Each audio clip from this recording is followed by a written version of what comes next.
Welcome to Master Phil in your corner, and here with the Undefeated Studios with Dougie Fresh Friedman, and we have an incredibly special treat today.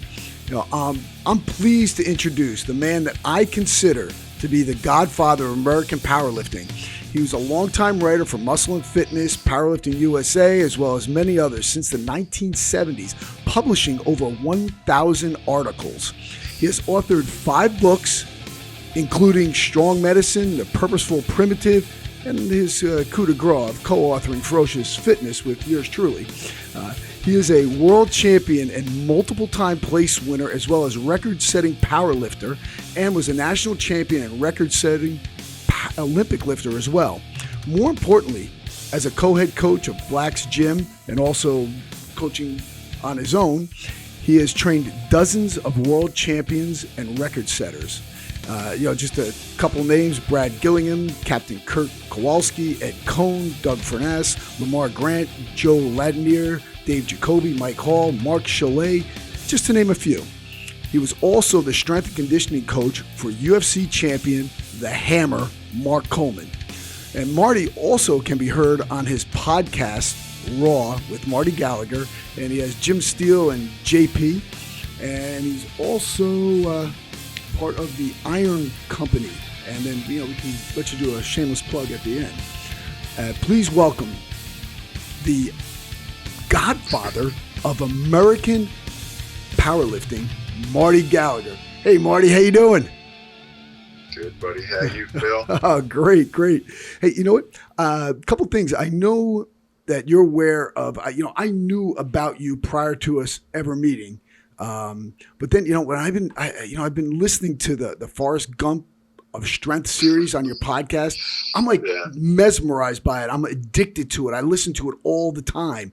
It's oh man, I just love it. And I've had a couple of revelations in there, especially when you're talking about the Nautilus guys and from University of Maryland with the little collared shirts, putting people through the circuits. Back in the day. Yeah. I mean, I was around Maryland back then too. I wrestled there, and then I did. I took third in the Mr. DC bodybuilding. I won the Olympic powerlifting, the Olympic lifting competition down at University of Maryland. Phil, you leave out your most important accomplishment. You were a bouncer at the VU. Oh. Man, we had some fun there. Did you ever go to the VU or the back room or? Of course. Of course. I mean, people don't realize. I lived 15 minutes away. I lived in the blue collar section of Montgomery County. Oh, okay. But College Park, of course that's where you went. I was good buddies with a guy who owned Hungry Herman's. Oh, no way. Yeah. Really? Force, yeah. Oh, yeah, wow. That got introduced to Mr. Pibb's soda there. That's hardcore Maryland stuff. Jim Steele. Yeah. He'll be excited to hear us talk about that. He's a Maryland folk. Yeah. We came up in a similar area. Yeah, this whole Forrest Gump thing. They kind of hung that on me, but basically, I was just kind of an average guy. From Wheaton, and I happened to be born. I don't know. It was sort of in the equivalent of the Strength Gracie family. Uh-huh. Like if you were born a Gracie. Yeah, you do jiu-jitsu. Yeah, well, I was into the Strength Gracie family. I was training with regional and national and world champions by the time I was 14. Huh.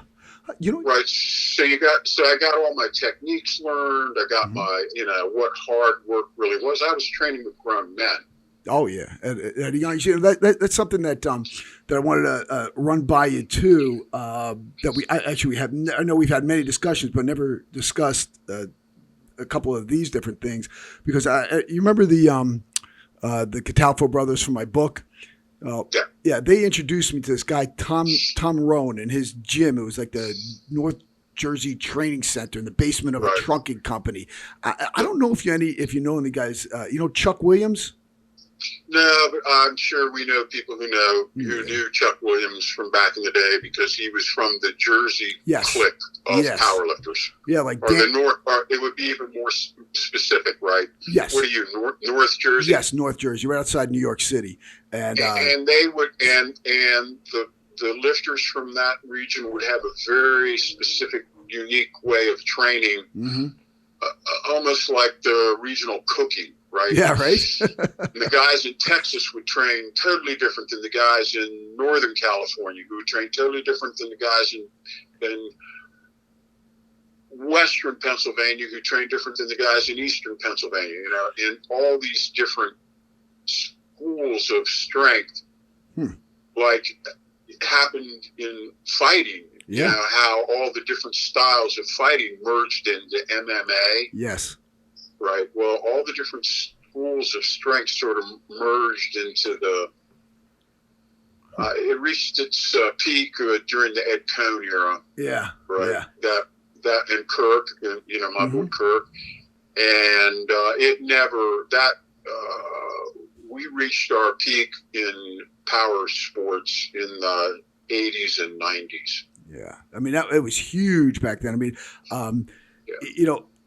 Did you go to the seminar by the Barbarian Brothers at the Wheaton Gold's Gym in 1983? No, but I trained with them there. Yeah. So I knew. I rode from us. I lived a mile from that gym. I knew those boys. That was the Millers. They owned it. Yeah. And Doug. Yeah. They. The Barbarians were there. They were there filming DC Cab. Yep. And they purposely, John was such a pill that they purposely bent up his new Smith machine. Oh, God. Right. Before they left. They were there for 2 weeks. Yeah. And at the end, they were so upset that they ended up, I don't know what they did. You know, put 900 pounds and did quarter-inch shrugs or something with straps. Or, you know what I mean? just enough to leave a permanent kink in the bar. Yeah. As their, see you later. It's been great. Well, you know, I'm not surprised to hear that from them. They were funny, man. They told you exactly what they were stacking, the steroids they were taking, everything. Is a whole crazy thing. Yeah. They were great promoters. They never actually competed. No. They were actually the forerunners of the modern social media phenomenon. Yeah. Tremendous self-promoters. Everybody today is starring in their own reality TV show. You know? Very true. Hey, right. I know that you were writing for Muscle and Fitness. Were you at the Miss Olympia in New York City in 1987?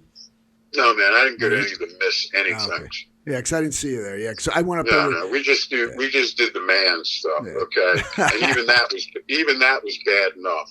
I mean, bodybuilding is a strange universe, brother. Oh yes, yeah. I mean, I've read several books on it. You know, I mean, I dabbled in it, and I dabbled in the strength aspects, the powerlifting too. But I mostly did it just because I wanted to be the strongest fighter I could be, and I knew that. Well, you didn't know any better. No, I had no idea. Bodybuilding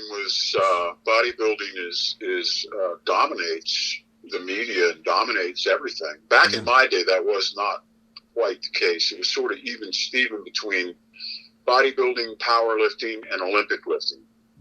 And there was no women's, there was no fitness, there was none of that, right? So as athletes, we were the better for it because we practiced all three. Yeah. And, the powerlifting is, when you think of strength, you need to think in three general categories. In the far left, you'd have absolute strength. Right. Which is like the giant power lifters. And, that's my particular area of expertise. That's maximum payload, move for very short distances with no regard for velocity. Doesn't matter how fast you do it, right? Whereas explosive strength, which is in the middle, that's moderate payload, move with maximum velocity for a big range of motion. Mm-hmm. That's Olympic lifting, right? Mm-hmm. Clean, snatch, jerk. Those are explosive, long movements. Yeah. And then at the far right of the strength bar graph, you'd have sustained strength, which that's what all the MMA guys do almost exclusively, right? Pick up a 100-pound heavy bag and run up the hill. Right. Right. Wrestle 5 fresh partners. Right. In a row. Right. All the drills that you guys do. The MMA guys are the sustained strength masters. Yes. Okay. Nobody has better sustained strength. And again, they're trying to build the bigger gas tank, mm-hmm. which is understandable, but I think there's a couple things that they miss. We can.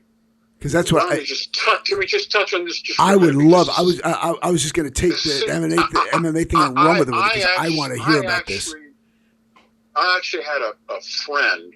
Mm-hmm. I'm not going to name the fighter, and I'm not going to be too specific, but he was a UFC world champion, mm-hmm. and he went to a coach who was a really good national level master bodybuilder, and he said, I need to build my gas tank. So they got together and they would train, and they would do like 50 reps on a machine, one machine after another, right? And they do that for 40 straight minutes. Yeah. And again, so what are they trying to do? They're trying to build sustained strength capacity, right? They want to build a bigger gas tank. He had a 10-gallon gas tank, and they want to enlarge it to 15 gallons. Mm-hmm. Right. And that strategy works. I think you do. If you do that kind of work, that sustained strength is low payload, mm-hmm. No real regard for velocity. Velocity can vary, but maximum duration. Right. But you're injecting a muscular element into a cardio, an aerobic format, mm-hmm. right?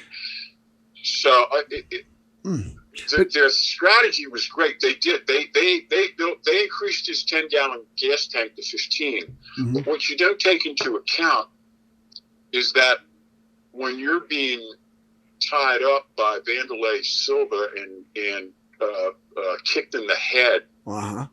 Your gas, you go through your 15 gallons pretty quick. in less than a minute. Yeah. It's like all of a sudden you go through it like nitrous oxide. And yes, you have increased from 10 to 15. God bless you. So instead of 60 seconds, you last 90. Yeah. So here's the thing that I like to discuss. I mean, he was just going 40 minutes straight. I've had much better success with doing more of a HIIT or interval training for fighters because it's not steady state. It's explode, rest, explode, rest. Yes, like sprinting. Yes. Yeah, Tabata. Our favorite cardio pairing if you're a hardcore lifter, mm-hmm. and we're minimalist, we do very few exercises with very infrequently with maximum intensity. The perfect cardio pairing with that is sprinting.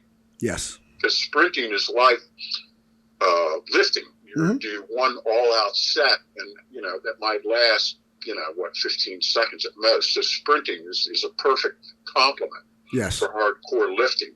Yeah. Not running 5 miles. Mm-hmm. At an even steady state. Now, one of the things with training for MMA, and I wanted to get your opinion on this, because you're going through all of your major energy systems.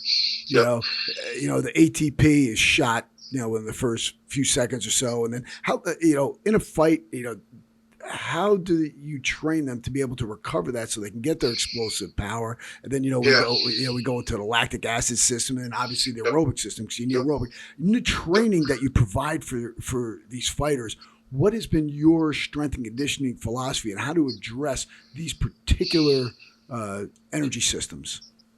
Well, I can't, again, you have to be sport specific. I think the MMA guys do really well mm-hmm. In terms of sports specificity. Yes. In terms of how they would up their game, I think there are two areas that might be that might prove valuable. One of them is I did a book called Strong Medicine with Dr. Chris Hardy. Yes.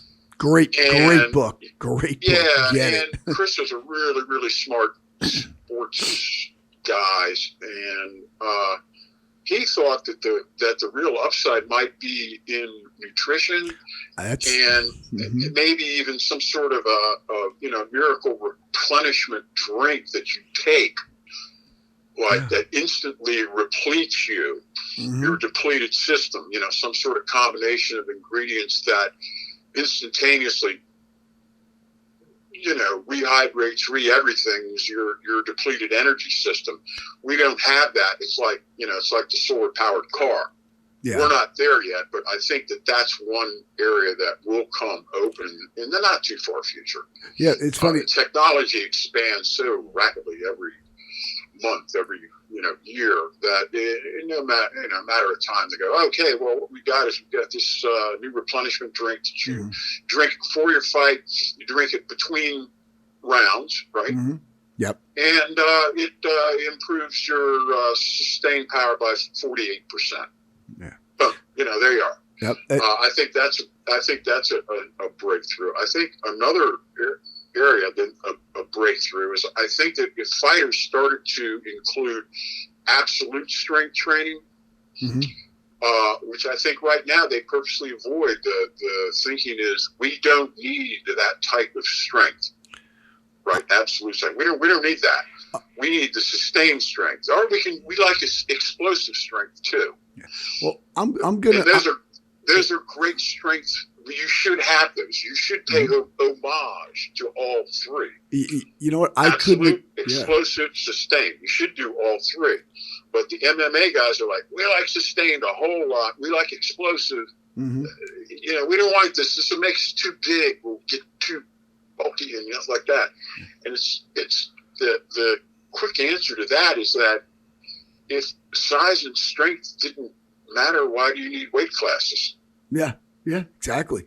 The thing is that I couldn't agree with you more on that. And I think that, we actually addressed that in the book Ferocious Fitness we did together, is that, in the off season, that's when you should be doing your heavy work to build that absolute strength, that just raw power. And of course, when you get closer to your competition, well, you have to alter the training, and then when you ultimately get very, very close, you're just working cardio and stretching, barely doing any strength training at all. But you have to use that time, that off time, to improve the areas you have weaknesses in. If maybe you have to work in your jiu-jitsu game, maybe you have to work in your striking game, maybe you have to work on your strength. You need that absolute strength to garner that knockout power. That's going to help you. It's also going to help you resist things. Also, being strong, cock strong, makes you resilient. Yes. It makes you resistant to injury. It makes you resistant to blows. It makes you resistant. Yep. Makes you stronger. You're just stronger. Mike Tyson and Sugar Ray Leonard are the same height. I know, it's ridiculous. Well, no, I'm just saying. What's the difference? Well, the difference is 60 pounds of muscle, right? And that's that power. You look at Tyson, look at his legs and his back. That's where the power comes from. Yep. It's from those globs of muscle. And of course, he learned how to transmit that power from his foot to his fist, at a very early age. And he's a master technician. But that's what we do in powerlifting. We do very specific movements. We do fewer things better. Currently, we got a bunch of guys that only strength train one time a week. That's what I wanted to talk to you about too, man, because I tried this. Yeah, it's crazy. I tried this years ago when, I was reading probably one of your articles in Muscle and Fitness or whatever about the, once a week training. Maybe I was doing something wrong with it, but you have to periodize. You have to hold yourself responsible. You have to have a goal. The goal has to be realistic, right? Yeah.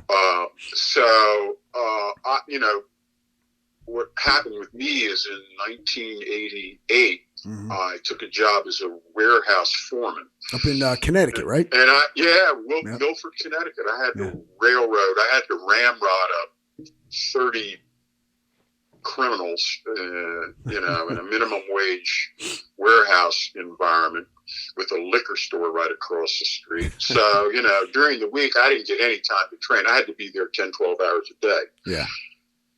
And I found out that the powerlifters trained at Kenny Fantano's place, which was in West Haven. That ain't New Haven. West Haven's different, right? So, yeah, the muscle factory. So I went over and met Kenny, and we hit it off right away, which you would hit it off right away. He's just pure alpha. Awesome. Kenny, at the time, he was at his peak, 5'11", 360, 940, 40 squat double, 633 bench press double, and athletic as hell. They used to play wiffle ball outside the gym, savage wiffle ball, right? They have all these big giant guys, and oh man, they'd cussing and screaming, and fist fights would break out. And next door to the place, they had a pizza shop, right? Yeah. Which is fantastic. And they go, we finish the workout. They go, hey Mark, call us over next door, get us some pies. And they're like, pies? What are you talking about, man? You want like a pecan pie after a workout? What? Apple pie? What? No, pie. You know, pizza. Oh, okay. Yeah, but they do all their training on Sunday. Ken could not get any peace of mind during the week running the gym, so he'd shut the gym to the public on Sunday, and then the hardcore guys would go in there, and we would squat, bench, deadlift, overhead press, and do arms all in one session. Right. That's all you need. And that's all you need. If you do it right, but each week you have to. So that's what we did, and I learned. I won the Connecticut State Championship that year, squatting once, lifting once a week. I squatted 660. I weighed 218. I squatted 660, bench 368, and deadlifted 644. Nice. Yeah, one time a week training. So I knew that it worked, right? Yeah. Not that you have to do it all the time, but it's like another arrow in your bag of tricks, right? I got a big bag of tricks now. Yeah. Right. That's a valid one. And Chalet did a very similar version of the same thing. Mark would squat and bench on Monday. Mm-hmm. That's it. No other assistance work, nothing. Just squat and bench, work up to a single rep. And then on Thursday, he'd work up to a single rep in the deadlift. And he's done. That's it. That's it for the week. So the only difference is he didn't put all three in the same day. Yeah. How many sets would Chalet do, or would you guys do? If you so if Mark would in the deadlift, let's say he's working up to 845. So you'd go start with 255. That's 2 gold hundreds on each side with the collar. So you got 255, 455, 655, 745. 745. Yeah, probably 795 and then 835 or 845. Right. So how many sets is that? What's that, like 7? And are these single reps every time, or are you doing 5 reps in the beginning? He might do 3 reps with the first set, but after that it'd be a single rep. Wow. But each week now he would move that top set up. Yeah. For 12 consecutive weeks. Yeah. Okay. That's the key. Yeah. And he'd end up setting world records. All right.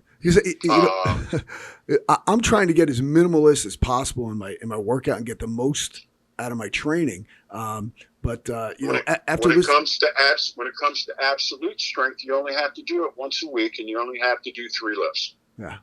But now the thing is also, I love doing my kettlebells. I need my muscular endurance and my martial arts training. That's different. That has nothing to do with absolute strength. I'm just talking about absolute strength. Cool. What did Jesus say? I don't know. Love and then do as you like. It's like, do hardcore lifting on Sunday, then go do as you like, right? You do anything you want. After that, go play football, go play rugby. Yeah. But your absolute strength training, you do it one time a week. That's one day a week, and you're done. And it only takes, for a normal strength guy, it's only going to take 30 minutes because you're only going to do 4, maybe 5 sets and 3 exercises, 15 sets. How long does that take? Yeah, it's not going to take. It's less than a half hour, 40 minutes tops. Yeah. Yeah. And you're done for the week. And what the key is, because you periodize. Yeah. We like to start off about 5% below current capacity. Mm-hmm. You want to start off your periodization cycle. We like 10 to 12 weeks. Yeah. Okay. And we start off slightly below capacity, and then we want to end up 2 to 5% above capacity at the end of it.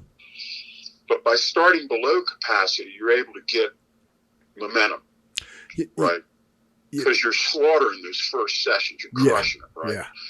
You know, and you're feeling good. And we also like to synchronize it with either a weight gain or a weight loss. Uh-huh. I mean, there's no sense in really training to stay the same. No. Right.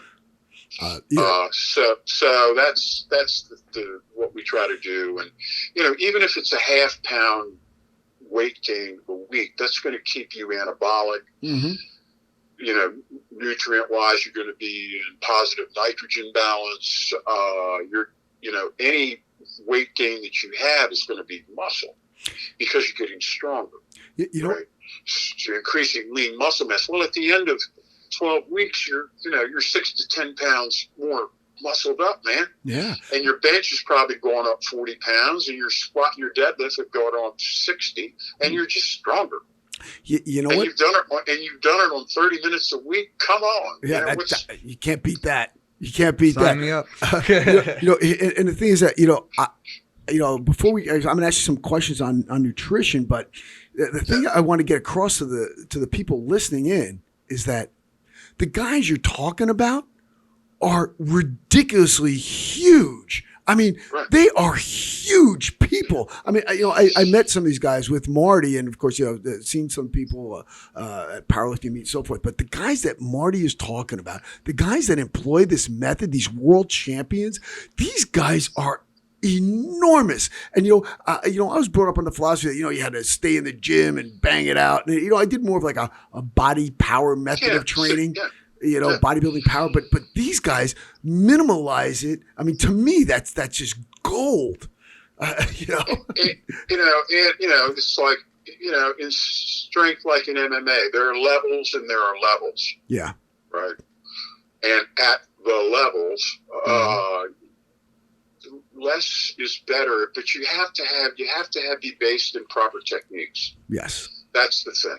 You have to have, if you don't have the correct squat, bench, deadlift, overhead press, arm techniques, then, which they don't today. Everybody's doing partials. So everything in strength training today is about how to make it easier. Yeah. Right. What can we do to make it easier? Well, we can squat higher, or we can not lock out our benches, or we can wear our belts and knee wraps and, maybe a monolift, or, just things to make it easier. We're about, in the school that I came from, is how can we make it harder? Right. Absolutely. Well, what can we do to make, like a squat? Okay, what's that? Squats are horrible. What can we do to make them more horrible? Right? It's funny. And my coach, Hugh Cassidy, world champion, huge Cassidy, we do stuff like, well, first thing we can do is we can go ass on heels. Mm-hmm. All the way down. Yeah. No partial, no stopping, all the way down. Oh, what else can we do? Oh, I know. We could pause at the bottom before we come up. I remember that in your seminar. Right. What else? Oh, I got an idea. Let's not explode. That's cool. Take away the explosion. Grind that squat. Okay. Oh, okay. What else can we do? Oh, you only get one breath per squat. We call that on the breath. You don't get to sit there and take, 4 or 5 breaths, cuff breaths. Mm-hmm. And when you squat like that, first off, it makes lightweights heavy, mm-hmm. which is great. Oh, yeah. Second, you become super strong over the entire range of motion. Yes. There's no gaps. A guy who squats this high, everything below there, he's naked. Yep. Right? Yeah. No, we go all the way down. There's no gaps. And because of that, we don't have, we're strong all over, and we have strength from the bottom up. Right? Yep. And the same with all the lifts. And we replicate that in the bench press, where we do a lot of stretchy dumbbell stuff. Mm-hmm. What can we do to make the bench press harder? Well, we can use dumbbells, mm-hmm. right? Or at the bottom, we can just exhale and relax and let all your tension go. That would be hard. And then re-engage. Oh, and then we have to grind erect. We have 5 iterations for each lift.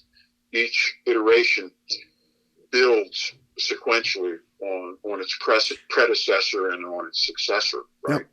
Yep. Which book is this in? Which book is this Pardon in? me? Which book do you have this in? No, this is just secret knowledge. We don't allow this to be printed.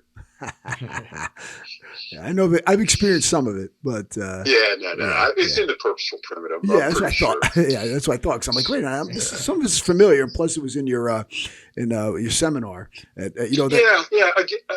Again, this is stuff that was handed down to me by my mentors. Yeah. We've improved it and evolved on it somewhat over the 50 years. But it's like, if you're running a really good ethnic restaurant, you don't want to modify grandma's recipes too much. No, not at all. Not at all. Little tweaks here and there. Yeah. But that's what we do. We have a very limited menu of exercises, but we have highly specified techniques, and we have graduations. And you gotta be able to master the core technique before you're allowed to go to the second, before you're allowed to go to the third. In the squat, for example, the core technique is the ass on heels, no weight squat. Yeah. Then the second iteration, Phil, is the goblet squat. Uh-huh. Right. Then the third iteration is the barbell front squat. Mm-hmm. Easy transition, right? From goblet to front squat, right? Mm-hmm. Absolutely. Then to high bar back. Yep. Then and only then do you get to go to low bar back. Now, everybody in the world, they just let these guys jump into the low bar back. Yep. Which is an invitation to just bend forward, which is what we're exactly not about. Yep. We're very upright. We have very upright torso, vertical shins. The only thing that really is moving is the femur. Why? Because that's the maximally difficult. That's how you get 30-inch thighs and 1,000-pound squats. Boom. Boom. You don't get it from bending your back over and barely breaking parallel. No, no, you don't break parallel. You don't come close to parallel. That's how you get 25-inch thighs and 500-pound squats. Yep. That's nice. But that's also how you get back injuries from bending forward with a huge amount of weight. Yep. None of my guys, all my guys are like bulletproof. Mm-hmm. I've never had a spine injury. I've never had a serious, what's a serious mister? I had a compound fracture in my left lower leg, but that was an impact injury. That was from a lousy spot. Yeah, I had a squat bar slip off my back. But because we learn these techniques proper from the get-go, it keeps you safe. Yes. Right. Exactly. And then over time, I'll be in April, I'll be 70. Yes. And I'm on no medication. I get out, I run, and I can beat ass on a whole lot of 20-year-olds in the lifting. Oh, no doubt. I've seen it. It's not much of a problem. And I'm able to run. Yeah. I don't mean jog. I mean run. Yep. And it's just a matter of knowing how to do these things without blowing yourself apart. I go maximal, but I do it safely. Okay, there's a way to take it. The only way that you're gonna gain muscle is by going past what you're currently capable of. Right. Why would the body reconfigure itself in response to ease and sameness? Yep. Right. Yeah. No, it's not going to. It's got no impetus to change. No. So how do you change it? Well, a lot of guys have the theory about, we'll flog the muscle to death. We'll do 5 sets of 5. Mm-hmm. And we're like, no, we just like drop an atomic bomb on it once and move on. We don't need a bunch of small arms fire, and a bunch of RPGs. Here's the mother of all bombs, boom. Okay, there we go. One top set in a major exercise done right. Move to the next one. Let it go. I hear you making these references to the military and so forth. I know that you're very popular with training our special forces. If you could elaborate on some of the stuff that you do with our boys out there in the field. Yeah.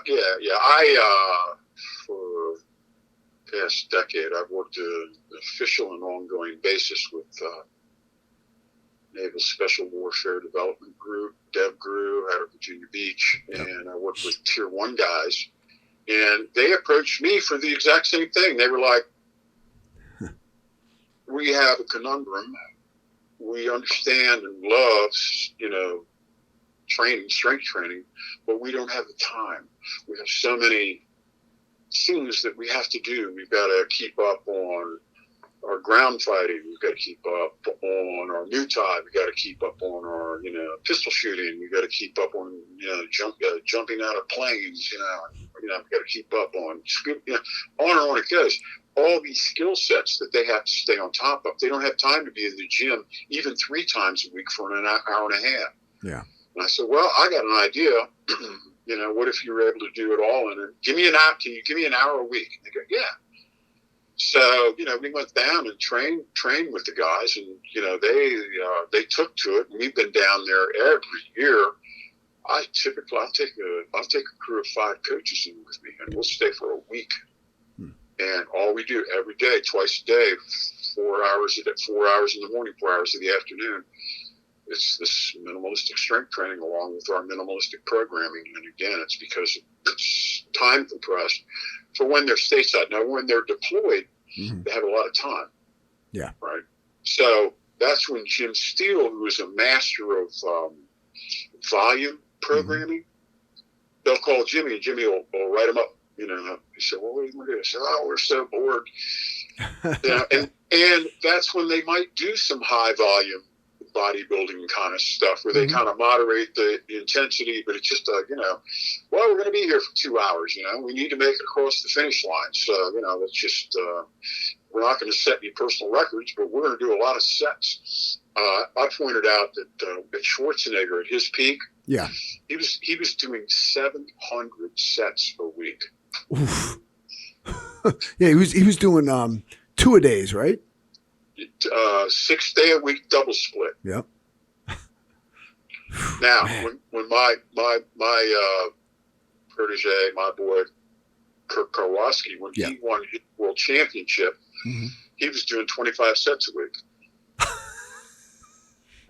It's so funny because I was brought up with reading Education of a Bodybuilder, and and that's what I thought. I mean, I had to train 6 days a week. Yep. Just pounding myself. Well, it probably did you some good from a conditioning. Oh, conditioning, conditioning. You know what I mean? Yeah, my conditioning was off the charts. Yeah. I think it's a valid arrow to have in the quiver. I just don't want to make a religion out of it. No. I mean, I don't think it's going to give you that, like you said, absolute strength. For that one pop, that one lift. I don't think it's going to yield that.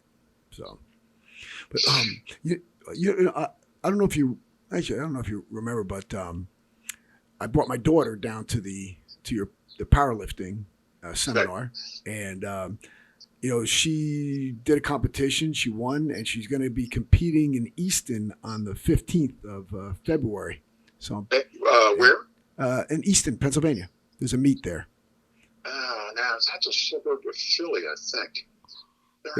No. Allentown. Oh, okay. Yeah, the central Pennsylvania. Yeah. Okay. Yeah. So if she hits her numbers, man, she's going to the nationals. So. Well, yeah, good. What do you have an idea what the numbers would be? What's her weight class? So 120 pounds. Yep, 123. Yeah, 123, and she's squatting. How tall is she? She's tall and thin, right? No, she's short and thin.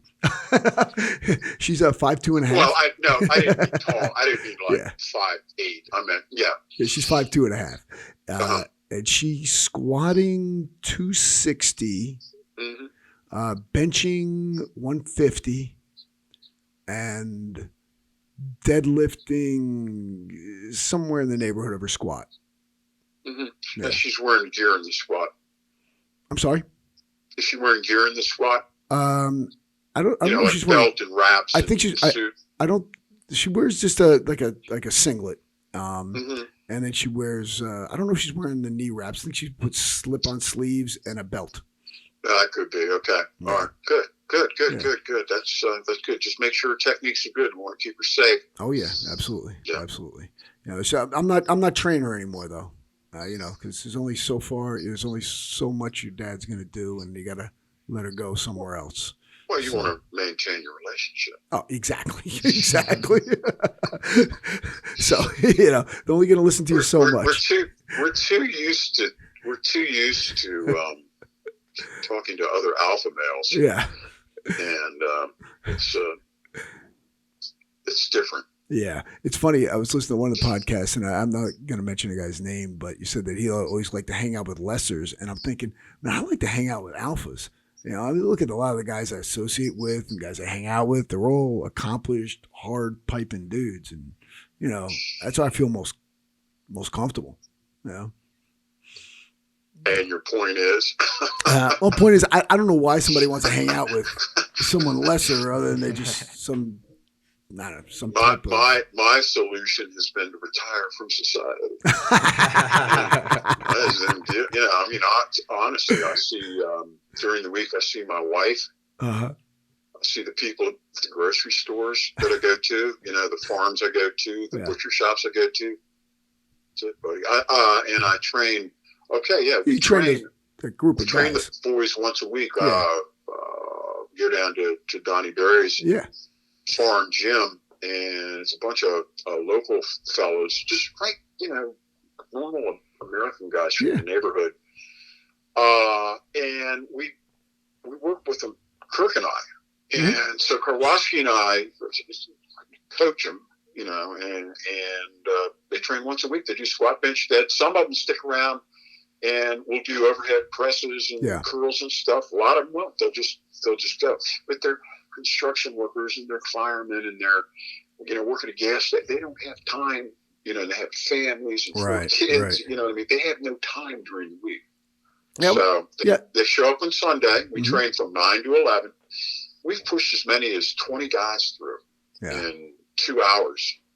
And each week, see, everybody knows who they are, where they're at, where they want to get to, what their number is for that day. No one talks while the other guy lifts. Yeah. Everybody, you focus on, now we might have two different platforms going, but whoever's lifting, everybody's paying attention to him. And there's no phones and there's no texting and there's no idle conversations. And it's just like the church of lifting. And let me tell you, you don't want to be doing crazy stuff with Kirk Karwoski sitting 5 feet away from you. Yeah, guy's a beast. It's funny. He will alert you. We really drill them on the techniques. Once they learn the techniques, they're good. Yeah. And some of these guys have been with us for 5 years. Everybody's making progress. They are crushing at the local powerlift meets because basically we're sort of doing the powerlifting competition every Sunday. Right. We're doing squat, bench, deadlift, and on the way. Yeah. And they'll stay in the same rut range. Like, we'll work, we're far away from competition, so we're going to work on eights. Yeah. And they'll work on eights together for 4 weeks. Then they'll shift to fives. Then for 4 weeks, then they'll shift to threes. I think now they have a competition in 4 training weeks and 5 weeks until the competition. So I believe they're shifting to triples. Mm-hmm. They'll do 2 weeks of triples, probably a couple of weeks of doubles or singles, and bang, then they go. But they crush in competition because they're used to it. They're sports specific. What I was wondering if they were going to be at the meet on the 15th. Or what meet are they training for? Well, Well, I tell you, powerlifting is so ridiculous now. We're so schismed. Yeah. There's so many organizations. Every time you turn around, it's, and everybody's a world champion. Everybody's a national champion. Yep. It's like, oh my God, man, we've got the national champion of, he's the world champion of Ohio. Yeah. He's the world champion of Texas. Where's it? Oh, he's the world champion of Washington State. Okay. They used to do the same thing with martial arts, before the UFC and so forth came around. There'd be tournaments. Oh yeah, it's a world championships. They call it the world champ. They have one guy from Puerto Rico, another guy from Canada, and it's the world championships of Pennsylvania. Exactly. Yeah, exactly. We have quite a few world championships in Pennsylvania. Yeah. And just like you said, you got two guys from Puerto Rico, right. three banned Russian lifters, probably mobbed up, right. And a bunch of Americans. Now, when I competed at 3 World Masters Championships, and also I'm a World Masters champion, not an Open champion. Big difference. Yeah. But I competed in Australia in 91, gold medal, 220. Montreal in 92. No, Australia in 92, gold medal, 220. Montreal, 93, 242. And then Slovakia the next year, 242. And 34 competing countries. And no one spoke English in the warm-up room. I mean, you know what I mean? That's a real world championship. That's a world championship. You're in Slovakia lifting weights. That's a world championship. Yeah, baby. And again, you walk in the warm-up room and it smells because for whatever reason they think it's some sort of a psych out. The Eastern European lifters, and they purposely smell. And you walk into the weigh-in room and it's like, oh my God, you're ready to toss your guts in there. Like, well, I'll tell you, I learned that. Yeah. So anyway, it's nowadays it's like, oh yeah, he's a world champion. Yeah. Of the WKPY Federation out of whatever Abilene, Texas. It's such a joke. When I first started, there was one national championship. Oh, so wonderful. Everybody competed in one organization. Then we had like a Tower of Babel where everybody started speaking different languages. Just drugs splintered us apart and blew us to pieces. And we went in 15 different directions. But for this magnificent period of time, everyone trained lifted it we had the junior national championships, the national championships. And wow, the quality of the guys, the bodies, the physiques. I mean, these guys, those were the all-time immortals. Yeah. When it's schismed, everything diluted, everything, no one knows who's the best or not. Everybody got all this crazy gear. The gear, I don't know if you guys are aware of it, but if you see a guy wearing a bench shirt, they're adding 40%. Yeah. Benches. Unfortunately, I am aware of that. And I remember when those things came out, I'm like, it's so stupid. It's like, what? I used to mock those guys out at the gym. Yeah. And it's, but it tainted everything. Everyone's like, well, how come you don't bench 800? So nobody benches 800. It got so out of hand that the bench press record exceeded the deadlift record. It exceeded. You guys are laughing. It's not funny. The bench press record is like 1,102 pounds. That's stupid. Now the best that's ever been done raw is 744 pounds, and it wasn't done by the guy who did the 1,102. Yeah.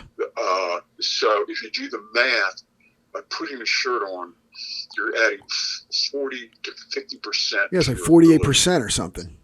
Yeah. It's crazy. It'd be like if you were a high school athlete who ran an 11-second 100-meter dash, good time.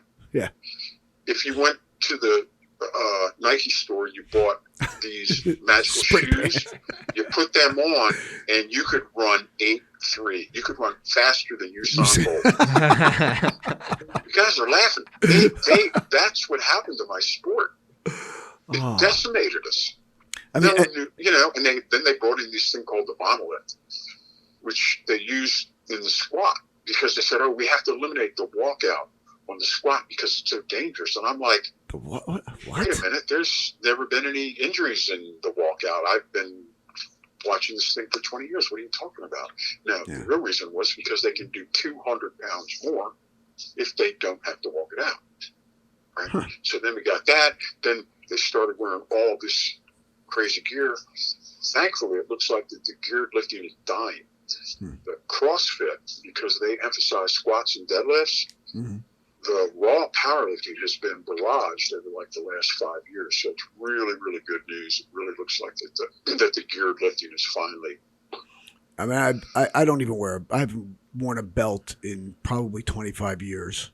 I wear nothing. I just train, but I'm training, for fighting pretty much. We train naked if we could. Yeah. I'm just saying, it's just, what sometimes can we I do to make it harder?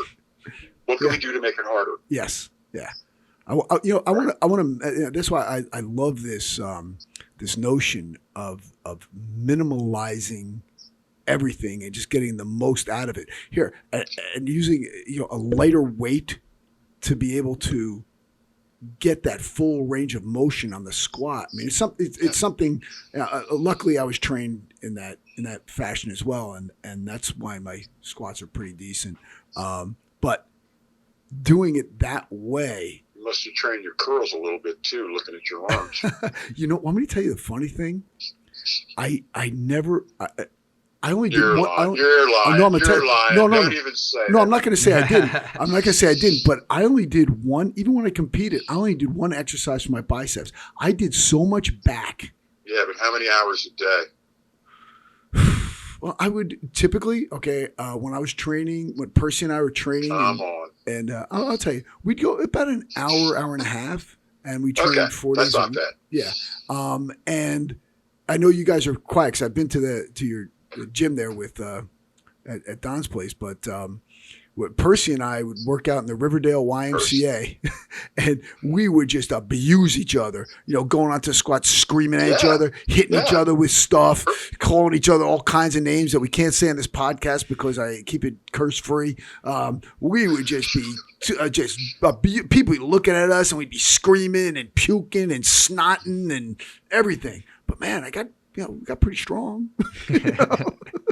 But I don't know if anybody wants to do that. I don't know if anybody wants to do that anymore. I avoid the alphas that act out at the YMCA. You know what I mean? You should. It's smart too. But you have to remember, I was 20 years old, 19, 20 years old. So we're getting bigger and stronger every day. Bouncing at night and lifting. Oh yeah. And well, Percy's an old Chile graduate. Yeah. Well, that's how I made the connection. Percy traveled with us. When I coached Mark when he won the APF World Championships in Maui. Yep. Percy went with us. Yes, I remember. We went with us for I think we were there for 8 days. I mean, it was fantastic. I was insanely jealous of him. Yeah, I'm like, oh, are you kidding me? And I remember he was doing something. You should have been. I know, I was. You should have been. That was one of the great trips of all time, buddy. I just started. I only graduated in '84 in the winter, and I just started in my job and so forth in '85. And there's no way I was going to go away for a week and a half or whatever it was. But and I didn't have any money anyway. I had some rich rock and roll friends, and they flew over from DC to join me after the competition, and we stayed another 5 days. Yeah, you got the '80s, baby. Yeah, I'll tell you what. Still, to me, the '80s were the best. Now. Now. This is the best. The 2020s are the best. Yeah. Okay. Well, the only thing I look is we're still alive, so it's all good. So still. So what else do you guys want to know? Well, I mean, you have been an incredible wealth of knowledge. I know we could probably just do this for several days. We'll do it again. Yeah, definitely. We'll do it again and pick a different topic. We'll zero in on something. Okay. Can I snag one, Marty? Okay. Yeah. So back in the day, I played lacrosse in college, and I struggled very much to put on mass, put on weight. I was in the gym 3 times a day and doing everything that pretty much the opposite of what you're saying. So, so if I could go back in time and tell myself, how to gain mass, how to gain weight, because, I was an attackman, so these big defenders are pushing me around, I would say just, work up to 1 rep max once a week. Well, no. That Mark is an extreme example. He's an outlier, right? He shows what is possible. That is not to say there's no one magical system that you find and use the rest of your life. Absolutely. You develop a series of effective systems that you rotate, like you change shirts, right? You use it for 10 or 12 weeks, put it away. We love contrast. If you've been lifting heavy and hard, looking to gain lean mass for 12 weeks, what is more natural than the next 12 weeks? Hey, you know what? Let's go leaner and lighter, more volume, and more cardio and less food, and it's an ebb and flow. It swings back and forth. It's very natural. We also get. I get in sync with the seasons. In the wintertime, that's when I put on my size. Foods taste better.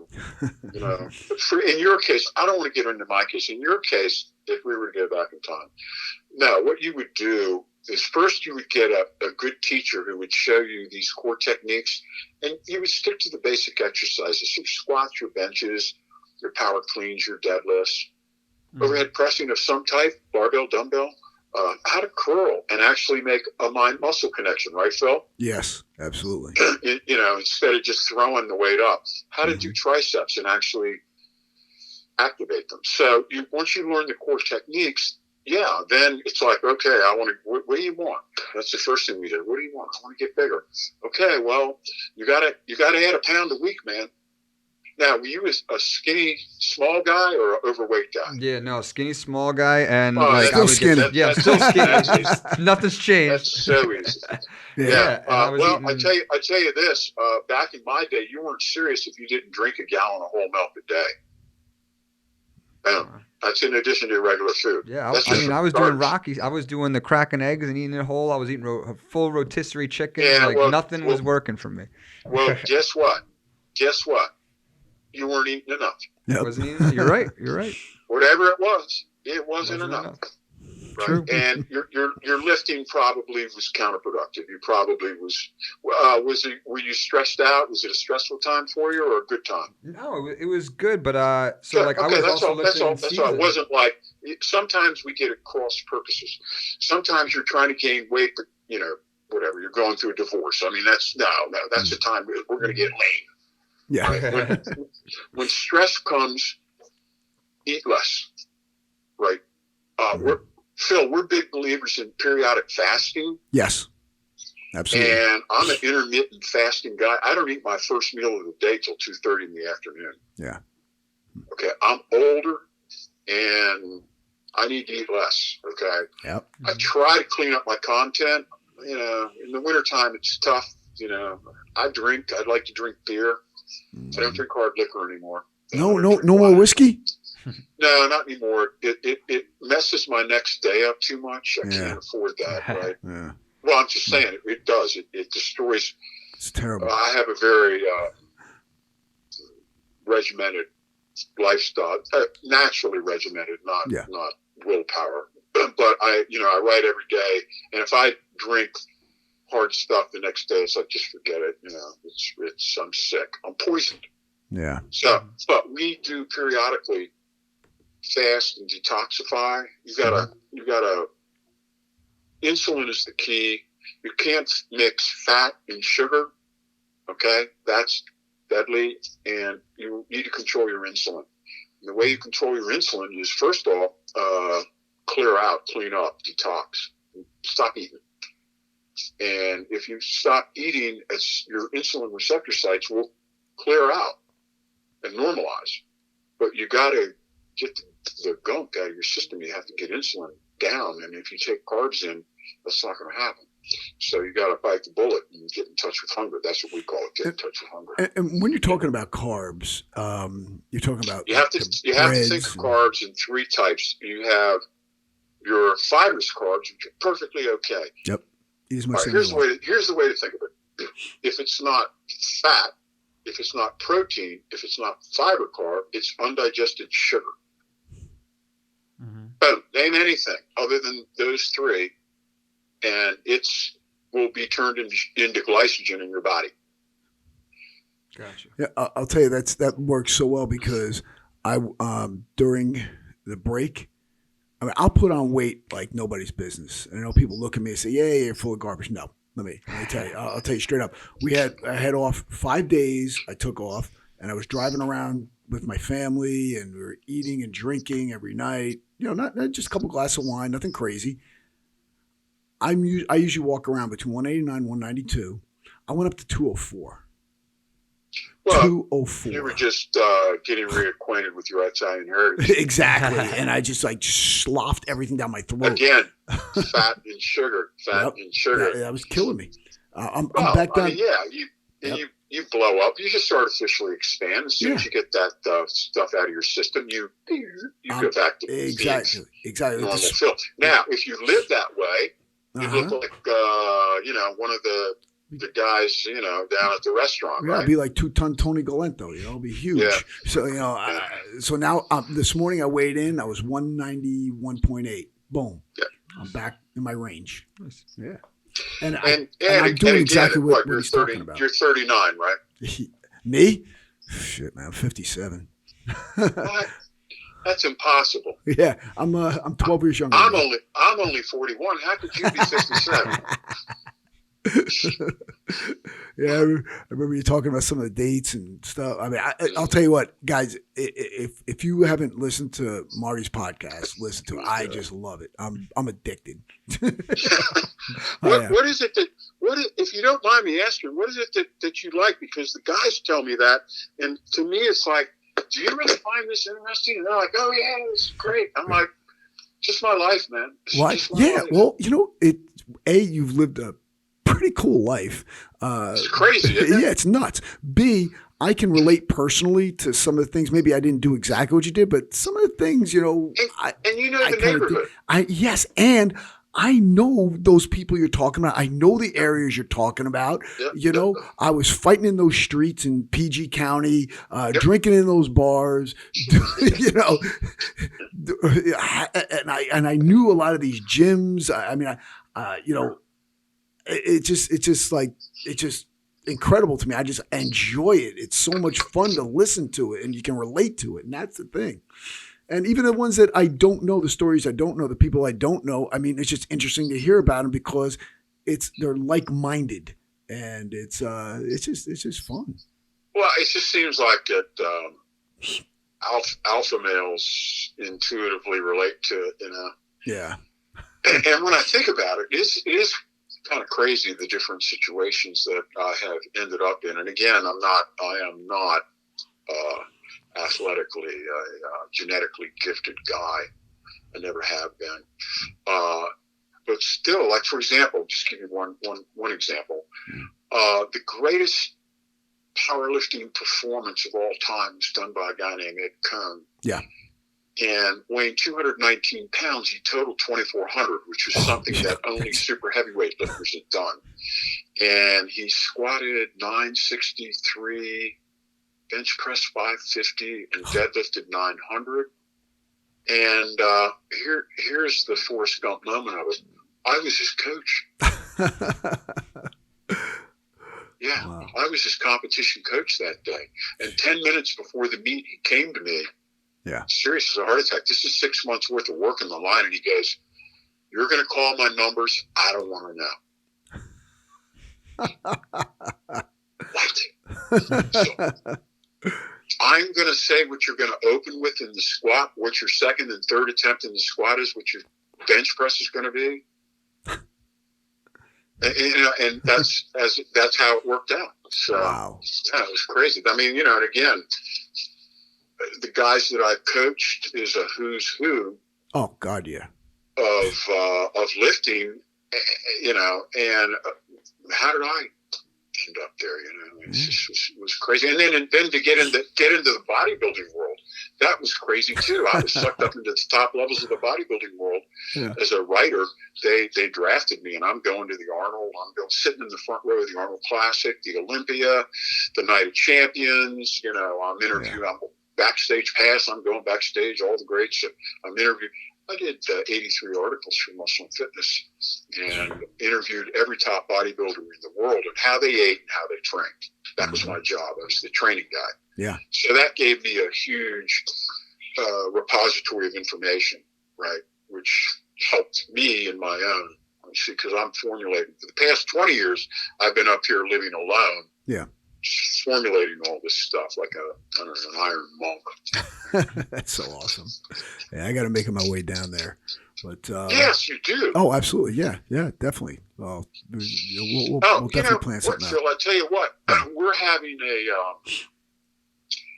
bench press, overhead press seminar at Michael Krifka's place in Gaithersburg, Maryland. When is that? That's the last week in February. So if any of the people are interested in coming down, that will be coached by myself, Kurt Korwosky, and Jim Steele.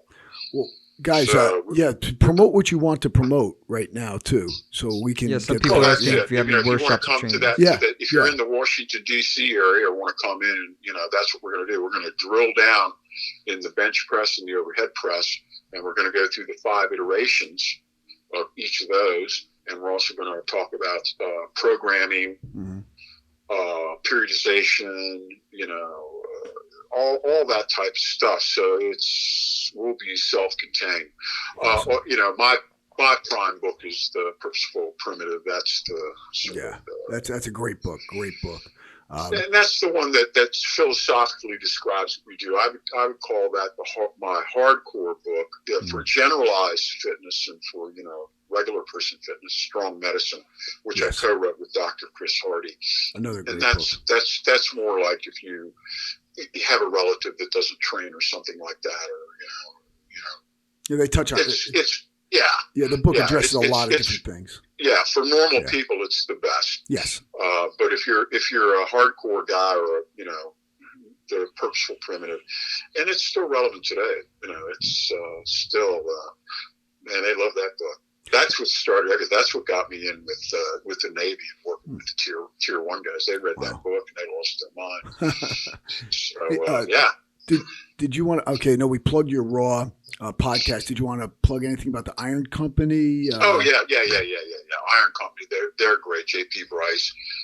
We do a podcast every Friday, and it's live, and we'll talk about any crazy thing. And also each week I write a column for Iron Company. So every week I post a column, whatever comes into my head. It could be anything. Generally, we think of this as the art and science of physical transformation. And in order to radically transform the human body, there are 4 areas. You have resistance training, cardiovascular training, nutrition, and something we call brain training, which is the psychological aspects of the transformative process.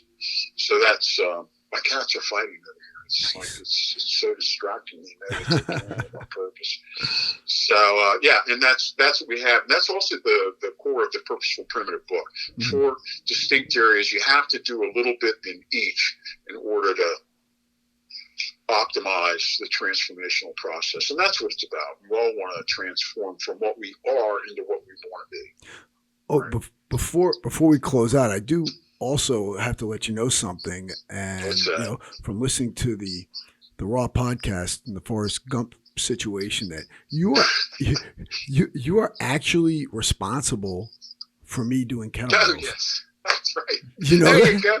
There's another Forrest Gump moment. I forgot about that. Yeah. Well, I didn't, because you know what? I'll tell that story real quick. Let me just tell that. Definitely. It's real simple. When Pavel Tsatsouline first came to this country, he was a stretching and flexibility guy. That was his thing. And he used to travel around to different cities putting on seminars in stretching and flexibility.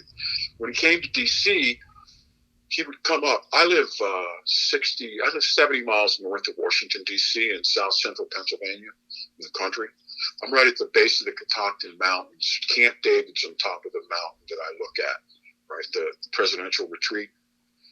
So Papa would come up and visit, and he'd stay for a couple, 3 days, and we'd, talk stuff, and he'd hang out. And he really liked it up here. It's very peaceful. So we were out one night on the deck drinking wine, and I said, "What did you get your master of sport in?" He said, "Oh, I got it in kettlebells." I said, "Well, tell me about that. What do you got to do to do that?" And I think they called it pods. Yeah, poods. Poods. And there were certain movements that they had to do with certain weighted kettlebell or certain body weight, and if you did that, you got your master of sports. And I said, "Well, that's very interesting." I said, "You should write an article on that." He goes, "No," he said, "Americans would never be interested in kettlebells." I said, "Well, I think you're wrong." I said, "If you write an article, I'll edit it and I'll get it published in Milo magazine with my friend Randy Strassen." And that's what happened. And he got that article published, and it was called Pickle Juice and something. And it was published in Milo magazine, and that was the start of the whole kettlebell revolution right there. If I hadn't talked him into it on my porch over a bottle of wine, it never would have happened. You'd be working in the restaurant, Phil. Yeah, no, I'd still be. I wouldn't be the kettlebell king. You'd be making up some more pasta marinara. Exactly. I'd still be working at. I'd be working at Tartarugas. Well, yeah. There's another crazy Forrest Gump moment. Yeah. It's like, what? Yeah, and I didn't even think of this stuff. Right? Yeah. So yeah, it's been a wild monkey ride. Still is. Exactly. Still is. Yeah. Well, Marty, I can't thank you enough for coming on, and we'll talk offline too. And it's always been a pleasure working with you, talking with you, being around you. Whatever we're doing, it's always been enlightening and fun. So and let's do it again. Yeah, no doubt. We'll drill down on something specific. Yes. Maybe resistance training for martial art fighters, depending upon, like you said, off season. All right, maybe you want to go up a weight class. Yeah. Well, let's go up to some power. Yes, and something like that. Yeah, strength is good. All right, Marty. Again, thank you very much, and all right, my pleasure. We'll talk soon. All right, take care, brother. Thank you. All right. Thank you, Phil. You're my boy. Bye-bye. So, guys, here we just heard from Marty Gallagher, the Godfather of American powerlifting. And also let you know, don't forget about kettlebellking.com for all of your kettlebell workout needs. We have that online training program available, as well as the new certification with the Body Bell Method at bodybellmethod.com. The first certification will be held on March 8th. Thank you. And from the Undefeated Studios here with Dougie Fresh, this is Master Phil signing off. Strength and honor.